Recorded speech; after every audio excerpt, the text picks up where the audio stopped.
Hello दोस्तों, आपका स्वागत है हमारे यूट्यूब चैनल में। ये हमारा कंपाउंड इंटरेस्ट का चैप्टर है। इसमें आगे के क्वेश्चन हम कर रहे हैं। तो देखिए क्वेश्चन क्या क्या हैं। A sum of money 12,000 deposited at compound interest become double after 5 year. ठीक है, after 20 year it will become. ये बोल रहा है कि हमारा 12,000 रुपीज़ हमने डिपॉजिट किया किसी बैंक में, है ना, और 5 साल में कितना हो रहा है, डबल हो रहा है। तो बोल रहा है 20 ईयर के बाद कितना हो जाएगा। तो इसके लिए देखो हम क्या करते हैं, हम मानते हैं हमारा प्रिंसिपल मान लो अगर 100 रुपये था। ठीक है, तो 100 रुपये के हिसाब से डबल हो रहा है, यानी 200 रुपये हो रहा है कितने साल में, 5 साल में। तो फिर अगर हमने किया, फिर से हमने किया कितना, 5 ईयर, तो 200 का कितना हो जाएगा, 400 हो जाएगा। और फिर से हमने किया कितना, 5 ईयर, तो 400 का कितना हो जाएगा, 400 का डबल हो जाएगा कितना, 800। और फिर 800 का भी डबल हो जाएगा कितना, 800 का भी डबल हो जाएगा कितना, 1600।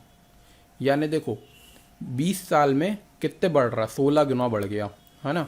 तो 12,000 को सीधे सीधे 16 से मल्टीप्लाई कर दो, तो हमारा क्या आ जाएगा, आंसर आ जाएगा 20 साल में ये पैसे हो जाएंगे कितने। 12,000 को हमने किससे मल्टीप्लाई कर दिया, 16 से मल्टीप्लाई कर दिया, यानी कितने बढ़ रहा है, कितना गुना बढ़ रहा है, 16 गुना हो रहा है ना। 100 से अगर देखेंगे तो 1600 कितना है, 1600 16 टाइम, तो 16 टू जा कितना हो गया, 32, यहाँ आ गया 3, 16 और 16 19, यानी 192, और उसके बाद कितने जीरो, 3 जीरो। तो सीधे डी ऑप्शन हमने क्या करना है, करेक्ट करना है। नेक्स्ट क्वेश्चन देखते हैं। इसमें ना पूरे इसी टाइप के क्वेश्चन है सारे के सारे। A sum of money at compound interest double itself in 15 year it will become 8 times. फिर से हम ले लेते हैं, 100 रुपये लेते हैं। ठीक है, 100 रुपये हमारा डबल हो रहा है, यानी कितना बन रहा है, 200 रुपये बन रहा है कितने साल में, 15 साल में। 15 साल में 200 बन रहा है। ठीक है, तो फिर हमने किया कितना, फिर 15 साल में कितना हो जाएगा, 400 हो जाएगा। और फिर 15 साल में कितना हो जाएगा, फिर 15 साल में हो जाएगा कितना, 800।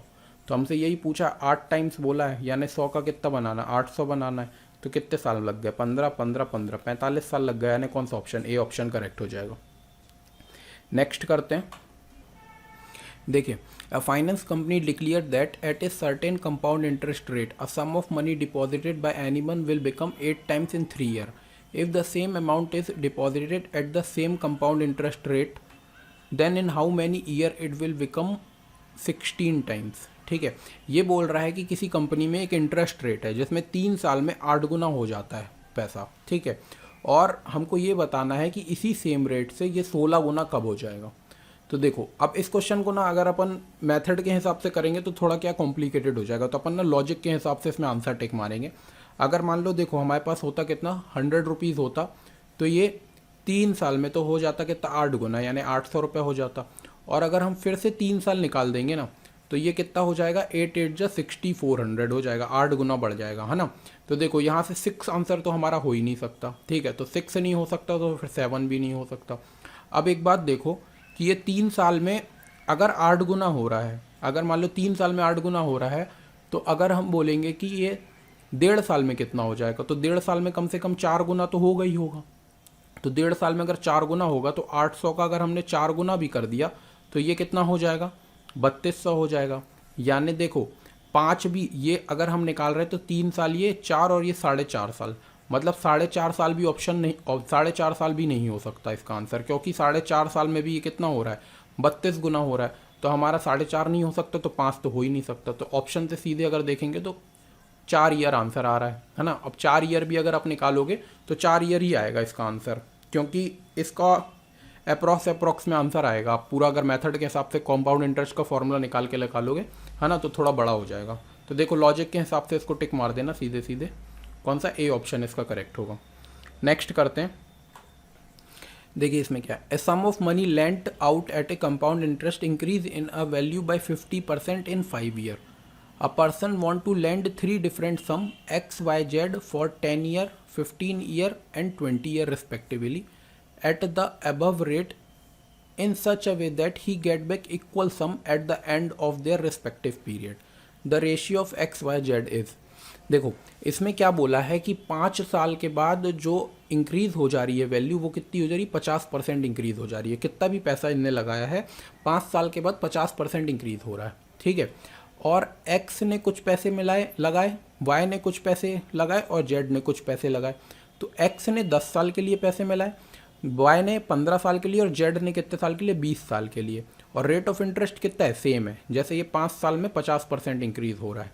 ठीक है, तो हमको एंड में बताना है कि एक्स वाई जेड का रेशियो क्या है, X is to Y is to red, जो इनको पैसे मिले वो इन तीनों का रेशियो का इक्वल, मतलब रेशियो क्या हो जाएगा एक्स वाई जेड का।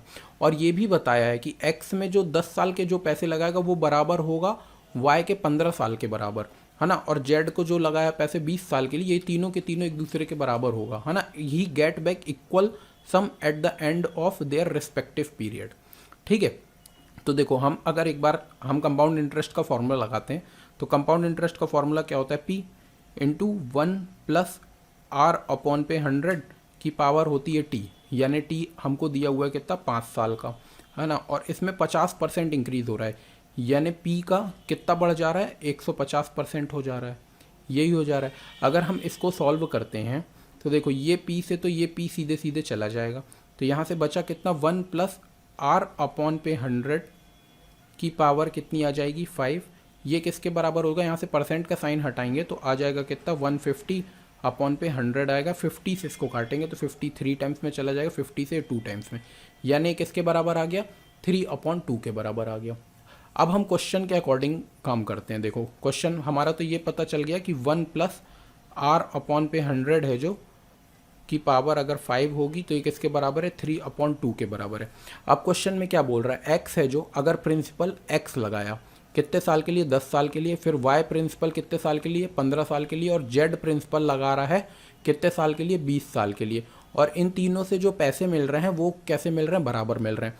तो अगर हम यहाँ पर लगाते हैं, देखो अगर हमने ले लिया प्रिंसिपल की जगह में x, 1 प्लस R अपॉन पे 100 की पावर कितनी आ जाएगी, 10, ये किसके बराबर हो जाएगा, y के बराबर हो जाएगा। यहाँ से 1 प्लस R अपॉन पे 100 की पावर कितनी आ जाएगी, 15, और ये किसके बराबर हो जाएगा, z के बराबर 1 प्लस R अपॉन पे 100 की पावर कितनी आ जाएगी, 20 आ जाएगी।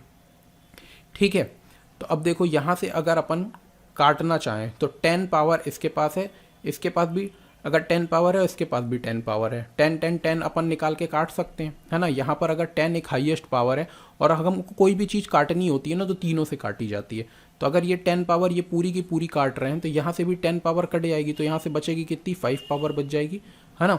और 10 पावर यहाँ से भी काट देंगे तो बचेगी कितनी, 10 पावर बच जाएगी। ठीक है, तो यहाँ से हम बोलेंगे x बराबर हो जाएगा किसके, y, है ना। और 1 plus R upon 100, R upon 1 plus R upon 100 की पावर 5, ये हमारा किसके बराबर है, 3/2 के बराबर है।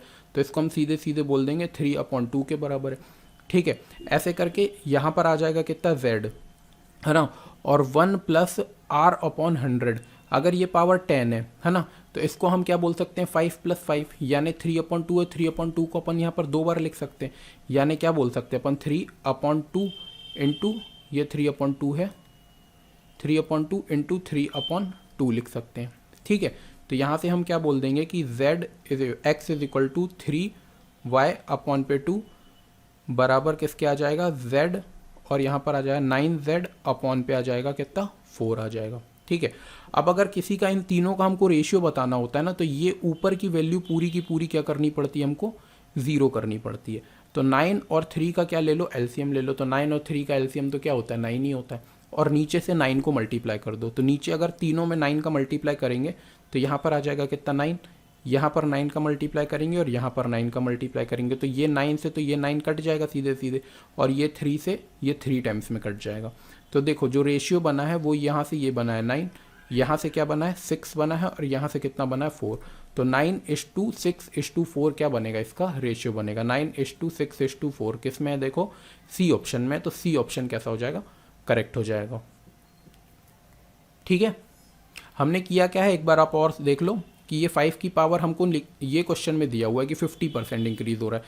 यहाँ से हमने ये 1 प्लस R अपॉन 100 की पावर 5 निकाल ली, 3/2, और ये पूरा का पूरा तीनों में इक्वल दिया हुआ है, तो ये फॉर्मूला निकाल के इसको काट दिया, बस ये वैल्यू पुट करके रेशियो निकाल दिया। ठीक है, नेक्स्ट करते हैं। The least number of complete year in which a sum of money put out at 20% compound interest will be more than double. अब इसमें ये बताना है कि मोर देन डबल से ज़्यादा हो जाए 20% के हिसाब से, ऐसा कितने साल में हो जाएगा। ठीक है, तो ऐसा कितने साल में होगा हमको सीधे सीधे ये बताना है। मान लो जैसे 20% है, 20% का हमको फ्रैक्शन पता है कितना होता है। 20% का फ्रैक्शन होगा 20 अपॉन पे कितना आ जाएगा 100, इसको काटेंगे तो कितना आ जाएगा 1 अपॉन पे 5 आ जाएगा। तो हमको ये बताना है जैसे 5 से 6 बनेगा, ये हम पीछे की वीडियो में कर चुके हैं। तो ये 5 से 6 बनेगा, ये 5 से 6 बनेगा, फिर ये 5 से 6 बनेगा, है ना। हमको ये बताना है कि ये जो है ना इसका और इसका डिवाइड 2 से ज़्यादा आ जाना चाहिए।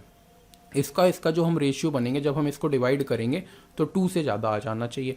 यानी जो प्रिंसिपल अगर हमारा 100 होता तो 100 में से 100 और ऐड हो जाए, यानी ये 200 से ज़्यादा बन जाए, है ना। ऐसा कितने साल में होगा हमको ये बताना है। तो हम अगर इसको मल्टीप्लाई करते हैं तो 5 की पावर 4 कितनी होती, देखो ये कितना हो जाएगा, ये हो जाएगा कितना 625, और ये कितना हो जाएगा हमारे पास 1296। देखो ये दुगना से भी ज़्यादा हो गया ना, दुगना अगर इसका करेंगे तो कितना हो जाएगा 1250। 1250 से ज़्यादा हो गया, और ये कितने साल में हो जा रहा है 4 साल में हो जा रहा है ना। तो मिनिमम कितना टाइम लग रहा है हमको 4 ईयर लग रहे हैं इसको डबल से ज़्यादा करने में। तो 20% के हिसाब से अगर हम निकालेंगे तो 4 ईयर क्या हो जाएगा ऑप्शन, वो मिनिमम रेट ऑफ इंटरेस्ट रहेगी, मतलब मिनिमम ईयर रहेगा जिसमें ये डबल से क्या हो जाए ज़्यादा हो जाए।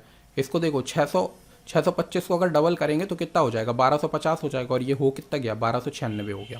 ठीक है, तो हमसे यही चीज़ पूछा था कि हमको बताना मोर देन डबल, डबल से थोड़ा सा ज़्यादा हो जाए, है ना। तो यही आंसर हो जाएगा 4 ईयर आ जाएगा इसका आंसर।